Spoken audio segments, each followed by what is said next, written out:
మన ముందు మీ వీడియోస్లో స్ట్రక్చర్స్ గురించి, యూనియన్ గురించి తెలుసుకున్నాం. ఇప్పుడు మనం ఒక చిన్న టాపిక్ గురించి తెలుసుకుందాం.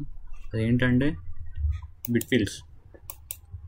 యాక్చువల్గా ఈ టాపిక్ అంత ఇంపార్టెంట్ ఏం కాదు, జస్ట్ మీకు ఏ కాన్సెప్ట్ మిస్ అవుతుంది అనే ఒక థాట్తోనే చెప్తున్నాను అంతే.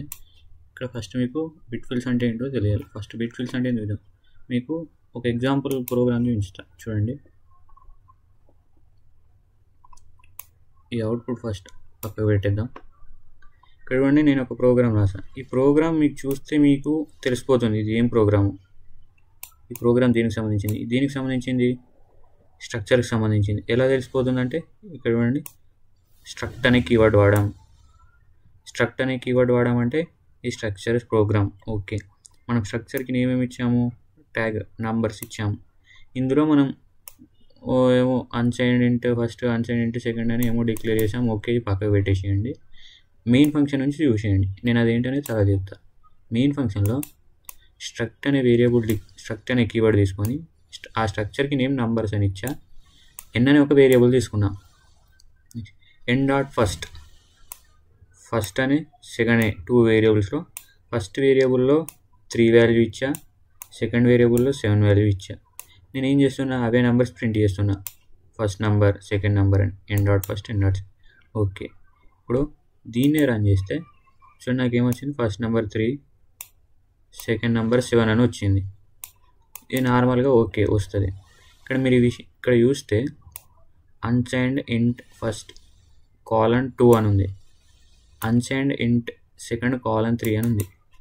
అన్సైన్డ్ ఇది నార్మల్ ఇంట్ కాదు, అన్సైన్డ్ ఇంట్. అన్సైన్డ్ ఇంట్ అంటే మనం నార్మల్గా ఇంట్లో మనం పాజిటివ్ నెంబర్స్ ఇవ్వచ్చు, నెగిటివ్ నెంబర్స్ ఇవ్వచ్చు. కానీ అన్సైన్డ్ ఇంట్లో ఓన్లీ మనం పాజిటివ్ నెంబర్సే ఇవ్వాలి అన్సైన్డ్. అదే సైన్ ఇంట్ అనుకోండి, దీనికి ఆపోజిట్. సైన్ ఇంట్లో నెగిటివ్ నెంబర్స్ ఇస్తాం.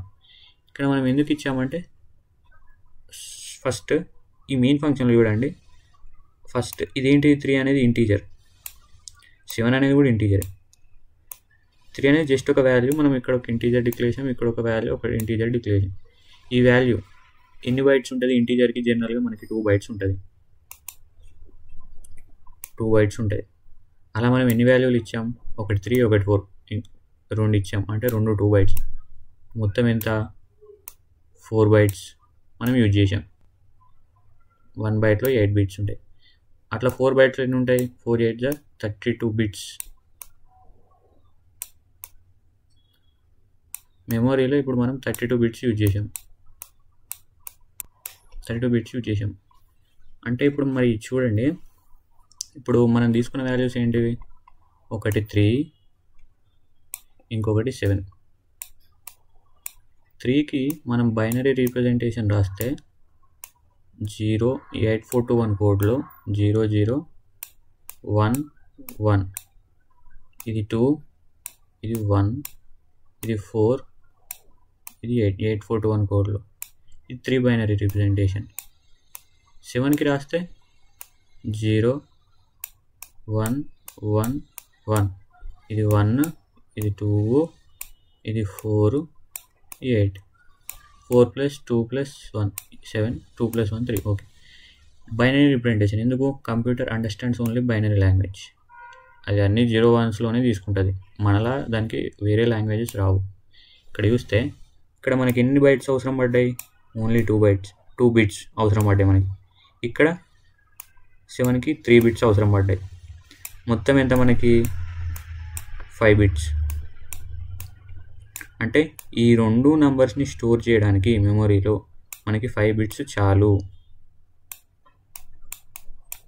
కానీ మనం ఎంత యూజ్ చేసాం? 32 బిట్స్ యూజ్ చేసాం. అంటే ఇందులో ఎన్ని వాడాం? 5 బిట్సే. ఎంత వేస్ట్ అయింది? 32 - 5 తీసేస్తే 27 బిట్స్ వేస్ట్ చేసాం మనం. అంటే ఫస్ట్ బిట్కి మనకి ఫస్ట్ నెంబర్కి 2 బిట్స్ సరిపోద్ది. కానీ మనం 2 బైట్స్ అంటే 16 బిట్స్ వాడాం ఫస్ట్ దానికి. అంటే ఇందులో 14 బిట్స్ వేస్ట్ అయిపోయింది. సెకండ్ నెంబర్కి 3 బిట్స్ చాలు, మనము ఇక్కడ 16 బిట్సే వాడాం. అంటే 13 బిట్స్ వేస్ట్ అయిపోయింది. ఇక్కడ టోటల్గా 27 బిట్స్ వేస్ట్ చేసాం. ఇక్కడ చూస్తే ఇప్పుడు మనం మీదకి వస్తే చూడండి అన్సైన్డ్ అంటే పాజిటివ్ నెంబర్కి మనం ఫస్ట్ నెంబర్ ఇది సెకండ్ నెంబర్. దీనికి ఎంత ఇచ్చాం మీకు ఇక్కడ చూడండి కాలన్. మీరు ఎప్పుడైనా సరే ఒక ప్రోగ్రాంలో కాలన్ వాడామంటే అక్కడ బిట్ ఫీల్డ్స్ యూజ్ చేసామని, ఆ ప్రోగ్రాంలో బిట్ ఫీల్డ్స్ యూజ్ చేసామని మీకు అర్థమైపోవాలి. అంటే బిట్ ఫీల్డ్స్ ఎలా డిక్లేర్ చేస్తాం, కాలన్ మధ్యలో కాలన్ ఆపరేటర్, ముందు వేరియబుల్ వెనకాల వాల్యూ, ఇలా డిక్లేర్ చేసి ఉందంటే బిట్ ఫీల్డ్స్ వాడామని ప్రోగ్రాంలో అర్థం. ఓకే, ఇప్పుడు చూడండి మనం ఫస్ట్ దానికి ఇక్కడ చూడండి 2 బిట్స్ ఇచ్చాం, సెకండ్ దానికి 3 బిట్స్ ఇచ్చాం. అంటే ఇక్కడ మనం ఏం చేసాం, దీనికి 2 కావాలి కాబట్టి 2 ఇచ్చాం, దీనికి 3 కావాలి కాబట్టి 3 ఇచ్చాం. అంటే ఇక్కడ దీని ద్వారా బిట్ ఫీల్డ్ ద్వారా 27 బిట్స్ మనం సేవ్ చేసాం.